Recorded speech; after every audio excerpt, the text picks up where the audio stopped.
Hi, I'm Don Knezick, the past owner of Pinelands Nursery, and I used to teach dendrology at Rutgers University. When you're talking about tree identification and the bud orientation, we use the acronym MAD-CAP HORSE: maple, ash, dogwood, and the family Caprifoliaceae, a lot of the viburnums, and horse chestnut. I can tell an awful lot about tree identification just by the site that I'm in. If I'm in a really wet site, it eliminates so many different plants that will not be growing in a wet site. If it's a very dry site, I'm not going to find the wet site plants. So just looking at the bark, you can identify the trees. This is a really easy one. This is a river birch. River birch has orangey, flaky bark.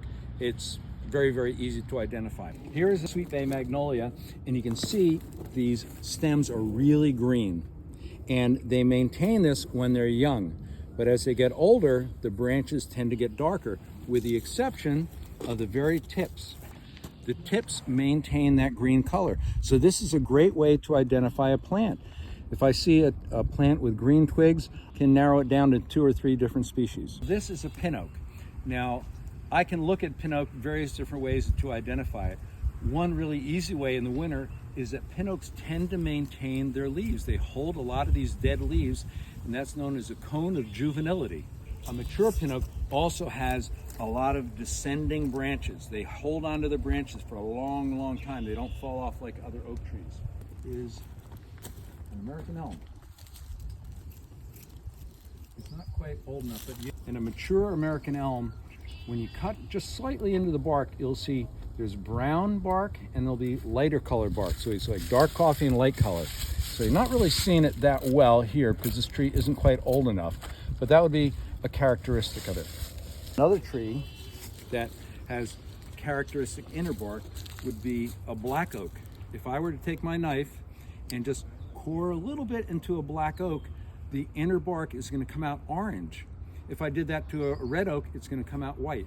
So there's lots of different things that you can use to try to identify trees. This is a tulip poplar. When they get much bigger, they have, the bark is a little bit more furrowed, but I just confirmed when I looked at it, I said, well, that looks like a tulip poplar. And then I look up and I see the fruit. See the old seed heads? That's typical of a tulip poplar. And actually the flowers look like little tulips.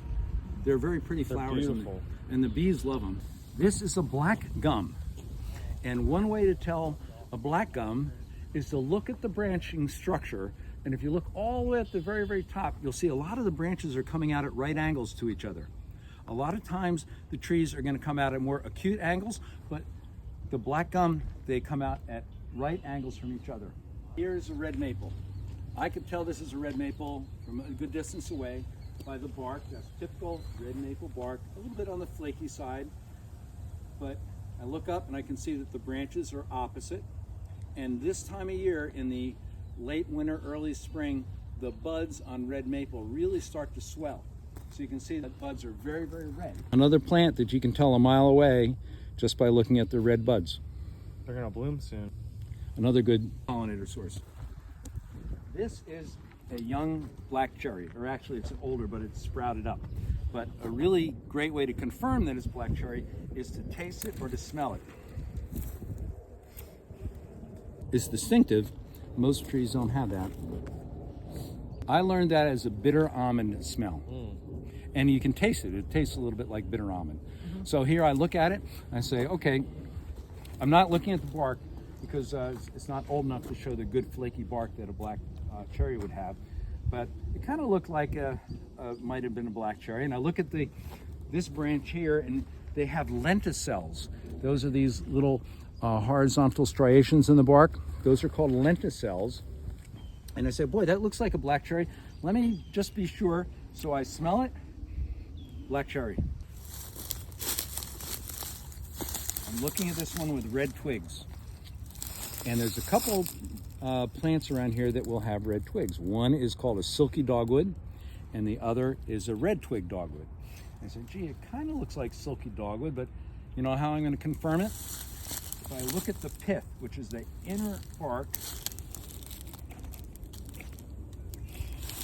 if the pith is brown, it's going to be a silky dogwood. If that pith were white, it would be a red twig dogwood. There's other interesting types of pith, like a black walnut. If I cut into the bark and get down to the pith, it has chambered pith. It has actually what you call lines going across, brown lines going across that make little chambers, and that's pretty characteristic of it, so it's easy to identify it that way. Red twig dogwood or a silky dogwood. Let's see. White pith, that's a red twig dogwood. Around here we have 3 different types of sumacs. We've got winged sumac, we have staghorn sumac, and we have smooth sumac. This one here is a smooth sumac, and I can tell because the stem is smooth. A staghorn sumac is going to have very, very fuzzy stems. We haven't really talked a whole lot about conifers, and this right here is a white pine. Now, pine trees, you can identify them by the number of needles in a fascicle. This individual little grouping of needles is called a fascicle.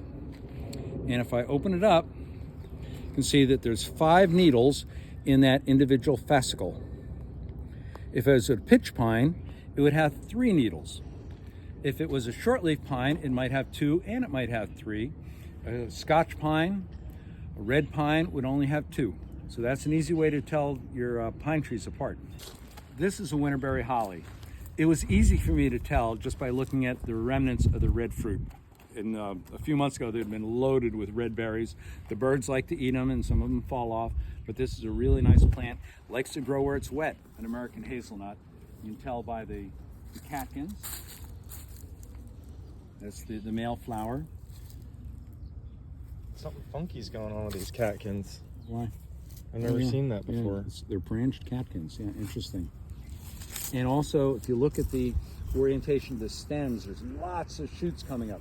Well, that's characteristic of hazelnuts, that they will send up suckers from the base.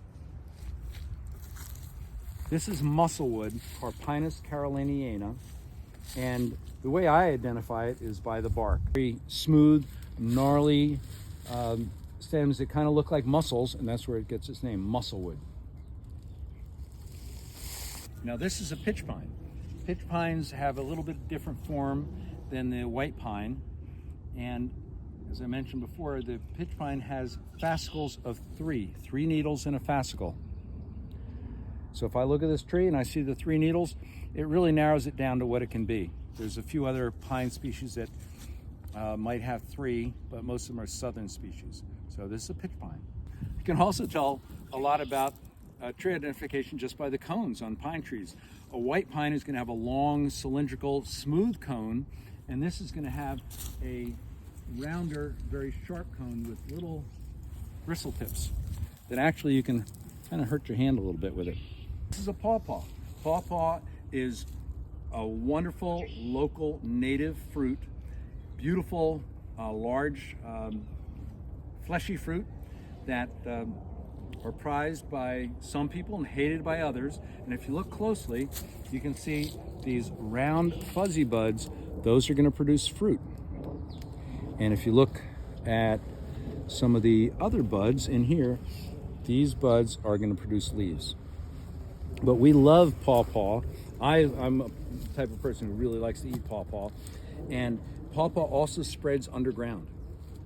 So you can see there's a little patch, a pawpaw patch. And my wife Suzanne can sing a song about Susie and the pawpaw patch. Seriously, she learned it in school. I have one more fun fact about pawpaw. So the flowers, they're not pollinated by bees, but they're pollinated by flies. So sometimes if you want a great pollination, you can throw like some roadkill around or some old meat, and it'll draw on the flies. Okay, this is an amelanchier. Goes by several different names. It goes by serviceberry, Juneberry, and I believe it was called serviceberry because when the flowers are blooming, the ground is thawed out, and so people in the colder climates could actually have a burial in the ground when this is blooming. It's called shad bush because the shad along the rivers, especially the Delaware River, will be going upstream right at the same time that this one is blooming. And it produces edible fruit. It's like a blueberry type fruit.